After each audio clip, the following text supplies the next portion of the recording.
ज्ञानमात्मा निविलोकमानस तुम दर्शनज्ञानमयो विशुद्धः एकाग्रचित्तः खलु यत्र तत्र स्थितोऽपि साधुर्लभते समाधिम्। अहिंसा परमो धर्म की, महावीर भगवान की, संत शिरोमणि आचार्य गुरुवर श्री विद्यासागर जी महाराज जी की, 3 करोड़ मुनि राजियों की,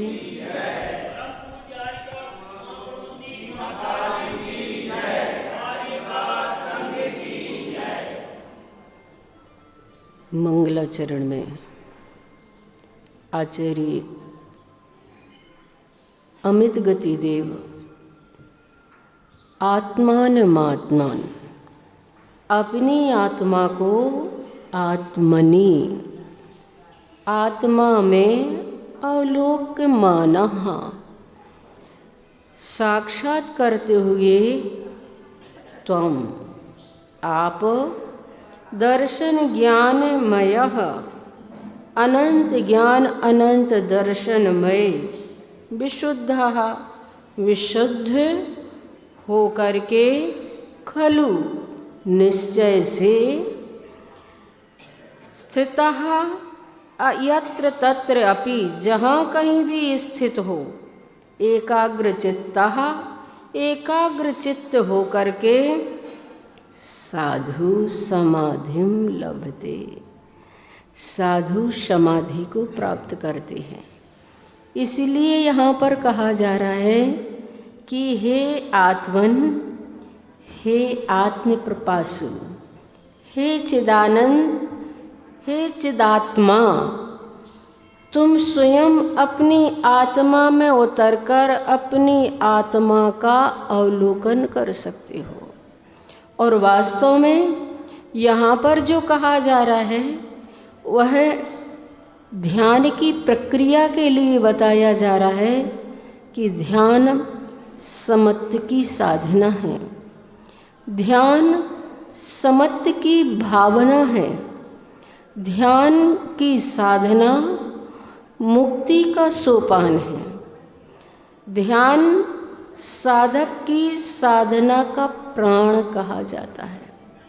ध्यान वह होता है जिस प्रकार से दीपक में से प्रकाश खो जाए तो दीपक का फिर कोई महत्व ही नहीं रह जाता।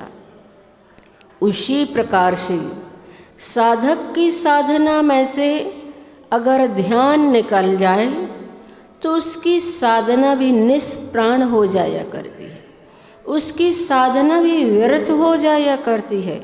इसीलिए तो समंत भद्र आचार्य ने साधु परमेष्टि की परिभाषा बनाते हुए कहा है ज्ञान ध्यान तपोरक्तः तपस्वी सह प्रशस्यते। जो ज्ञान और ध्यान में लवलीन है, जो ज्ञान और ध्यान में तल्लीन है, वही तपस्वी प्रशंसनीय होते हैं। तो फिर हम ध्यान कैसे करें?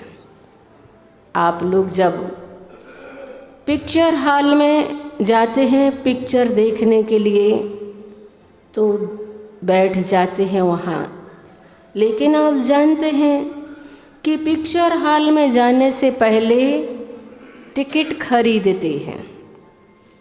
तत्पश्चात आप सीट पर निश्चिंत होकर के बैठ जाते हैं।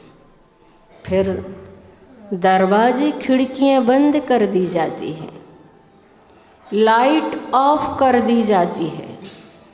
कहीं किसी छिद्रों से थोड़ा बहुत प्रकाश आ रहा हो तो उन पर भी पर्दे लगा दिए जाते हैं। ठीक ऐसे ही जब हम ध्यान करने के लिए बैठते हैं तो तत्व अभ्यास की सर्वप्रथम हम टिकट खरीदें, फिर ध्यान के आसन पर निश्चिंत होकर के बैठें। इंद्रियों की खिड़कियों को और मन के दरवाज़ों को फिर हम बंद कर दें। विकल्पों के बल्ब को संकल्प के स्विच से ऑफ कर दें। फिर थोड़े बहुत जो विचार उठते हैं छिद्रों में से, विचारों के जो छिद्र होते हैं उनके लिए हम महामंत्र का पर्दा लगाएं और फिर बैठें ध्यान में कि किस प्रकार से परमात्मा के और आत्मा के चित्र स्पष्ट नज़र आते हैं, कैसे वह चित्र हमें साक्षात अनुभव होते हैं। तो बंधुओं, ध्यान में बैठने के लिए हमें इस प्रकार की प्रक्रिया से गुजरना होगा, क्योंकि ध्यान कहीं बाहर से प्राप्त नहीं किया जा सकता। मैंने पढ़ा प्रसेनजित सम्राट भगवान महावीर के खास शिष्य थे। वो भगवान महावीर के समोसरण में उनकी देशना को सुनने के लिए गए।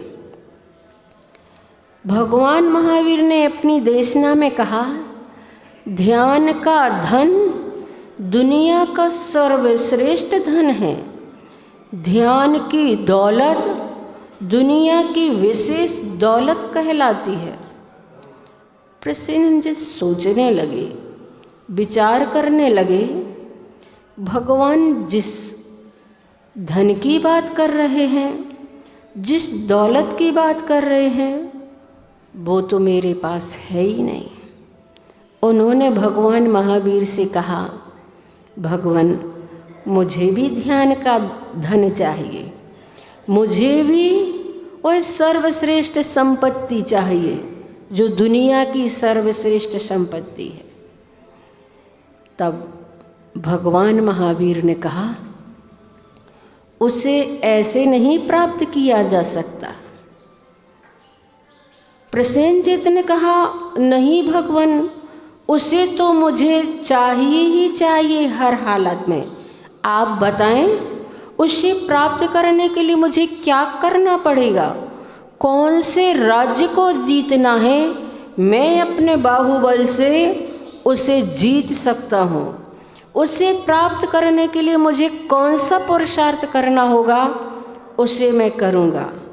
भगवान महावीर ने कहा, ध्यान के धन को प्राप्त करने के लिए जीतने की ज़रूरत नहीं है, जीने की ज़रूरत है। ध्यान का धन बाहुबल से प्राप्त नहीं होता, आत्मबल से प्राप्त होता है। इसलिए वह ऐसे प्राप्त नहीं होगा। पर प्रसेनजित तो कहने लगे, नहीं भगवान, मुझे तो वह ध्यान का धन चाहिए, आप बताएं मैं उसे कैसे प्राप्त करूं। तब भगवान महावीर ने कहा, गांव के बाहर एक गरीब आदमी रहता है, मैंने सुना उसे ध्यान उपलब्ध हो गया है। हो सकता है धन के लिए वह अपना ध्यान बेच दे, तुम जाओ उससे खरीद लो। प्रसेनजित तो उसके द्वार पर जाकर के खड़े हो गए। उस गरीब आदमी ने देखा, मेरे दरवाजे पर सम्राट प्रसेनजित खड़े हुए हैं। उसने अपने दोनों हाथ जोड़े और कहा, मेरे मालिक, आज्ञा का कोई संदेश भेजा होता तो ये गरीब आदमी आपके द्वार पर आपके समक्ष उपस्थित हो जाता। आपने इस कुटिया तक आने का कष्ट क्यों किया?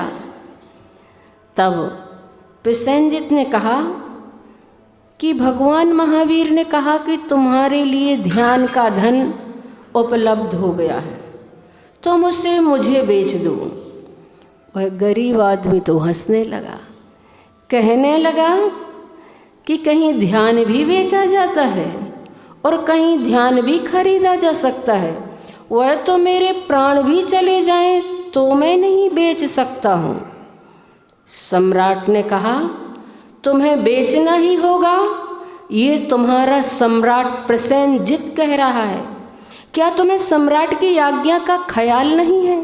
क्या तुम्हें सम्राट की आज्ञा का ध्यान नहीं है? गरीब आदमी ने कहा, भगवान मुझे तो आपकी आज्ञा का ध्यान है, पर आपको अपने आप का ध्यान नहीं है, इसलिए आप उसे खरीदने के लिए कह रहे हैं। कहते हैं प्रसेनजित जब लौटे तो बोधि को लेकर के लौटे, ध्यान की उपलब्धि को लेकर के लौटे, और जब वो अपने सब प्रकार के आरंभ परिग्रह को त्याग करके एक आसन में बैठे और अपने आप में अपने आप को खोजा, तो उन्हें वह उपलब्धि हुई जिसके लिए वह उस गरीब आदमी की कुटिया में गए थे। तो बंधुओं, वास्तव में आत्मा में ही आत्मा को खोजा जा सकता है। हमें अपनी आत्मा को खोजने के लिए बाह्य वस्तुओं में नहीं जाना पड़ेगा। आज हमने आत्मिक सुख, आत्मिक आनंद, अनंत आनंद बाह्य वस्तुओं में मान रखा है। घर में, परिवार में, धन में, रुपये पैसे में, ज़मीन जायदाद में, इसमें हमने सुख मान रखा है कि हमें इन चीज़ों से वह आत्मिक सुख प्राप्त हो जाएगा, लेकिन वह वहाँ पर प्राप्त हो ही नहीं सकता, क्योंकि जो चीज़ जहाँ पर है वहाँ ही उसे खोजना पड़ेगा, तभी उसकी संप्राप्ति संभव हो सकती है। और ध्यान के लिए पहले हमें ध्यान के बारे में जानना होगा, ध्यान का ज्ञान करना होगा, और ध्यान का ज्ञान करके फिर ध्यान की प्रक्रिया को हम उपलब्ध होते हैं। एक शिष्य ने गुरु से कहा, भगवान मुझे ध्यान करना है, आप ध्यान सिखाएं। गुरु ने कहा, ध्यान सीखने के लिए पहले ज्ञान करना होगा। शिष्य ने कहा, आप जैसा कहें हम वैसा करने के लिए तैयार हैं, लेकिन अभी वर्तमान में उसकी शुरुआत तो बता दें कि हम कैसे ध्यान करें। बहुत उत्सुक था ध्यान करने के लिए। गुरु ने कहा, ठीक है, तुम्हारे अंदर ललक और जिज्ञासा है तो एक कक्ष में जा कर के बैठ जाओ और भैंसे का ध्यान करो। भैंसे का ध्यान से क्या संबंध? लेकिन कह दिया गुरु ने, कमरे में जाकर भैंसे का ध्यान करो। और वह शिष्य गया और कमरे में बैठ कर के ध्यान करने लगा, मैं भैंसा हूँ, मैं भैंसा हूँ, मैं भैंसा हूँ। इस प्रकार से सुबह से शाम तक अपने आप को उस भैंसे रूप वह चिंतन मनन करने लगा। और चिंतन मनन करते करते सुबह से शाम हो गई।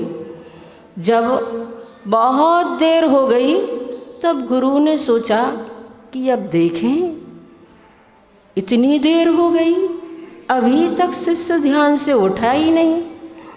और बाहर दरवाजे पर आवाज़ दी कि चलो, तुमने बहुत ध्यान कर लिया, बहुत समय हो गया है, अब तो बाहर आ जाओ। उसने कहा, हाँ गुरुदेव, मैं अभी आता हूँ।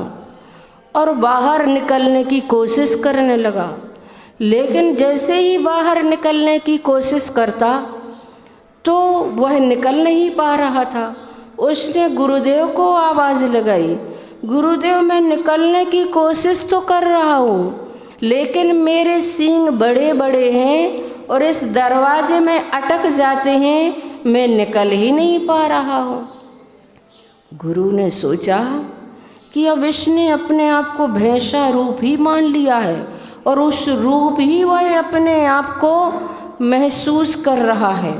तब गुरु ने कहा, ध्यान से उठ जाओ, तुम अब ध्यान कर सकते हो, तुमने अपने आप को उस रूप ढाल लिया है, मतलब अब तुम ध्यान में सफल हो सकते हो।